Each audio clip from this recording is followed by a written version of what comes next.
নমস্কার বন্ধুরা, flavours of ইন্ডিয়াতে তোমাদের সবাইকে ওয়েলকাম। তো চলো, আজকের আমি তোমাদের সাথে একটা নতুন রান্নার রেসিপি নিয়ে চলে এসেছি।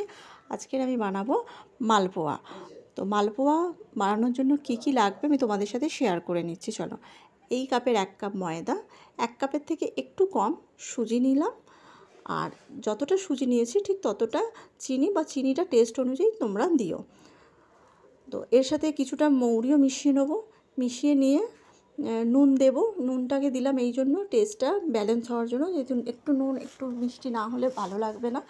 তো ভালো করে মিশিয়ে নিয়ে এটাকে জল দিয়ে গুলে ভালো করে রেখে দেবো 1 ঘন্টা। আর এর মধ্যে নারকেল দেওয়া যায়, ছানা দেওয়া যায়, দুধ দিয়েও গোলা যায়। তো আমি এটা জল দিয়ে গুলবো।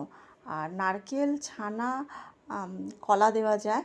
তো যাদের অ্যালার্জির প্রবলেম আছে তারা এই জিনিসগুলোকে অ্যাভয়েড করে নিতেই পারো।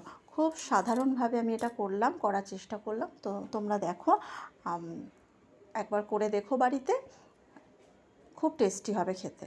আর এটাকে 1 ঘন্টা আমি ঢেকে রেখে দিলাম। ভালো করে গুলিয়ে নিয়েছি, মিশিয়ে নিয়েছি, সব একসাথে ঢেকে রেখে দিলাম।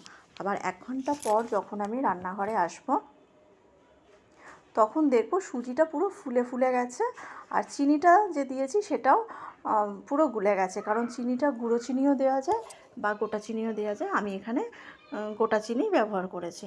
দিয়ে ভালো করে গুলে 1 ঘন্টা আমি রেস্ট দিলাম। দিয়ে আবার 1 ঘন্টা পর রান্নাঘরে ফিরে এলাম। কড়া বসিয়ে দিয়েছি, কড়ায় তেলও দিয়ে দিয়েছি। তেলটা ততক্ষণ গরম হোক। এটাকে ভালো করে আমি একটু ওপর নিচ ভালো করে নাড়িয়ে নিলাম। নিয়ে আমি এই চামচের 1 চামচ কড়াতে দিলাম, গরম তেলের ওপর দিলাম। একটা একটা করে ভাজলে একটু দেরি হবে, তাই আমি একসাথে দুটো করে ভাজলাম। দু পিঠ যখন একটু লাল লাল হবে দিয়ে তুলে নিতে হবে। গন্ধটা কিন্তু খুব সুন্দর বেরোচ্ছে। এই রকম করে একটা একটা করে ভেজে নাও। খুব সাধারণভাবেই করলাম, দেখো কীরকম লাগছে। খেতে কিন্তু খুব টেস্টি।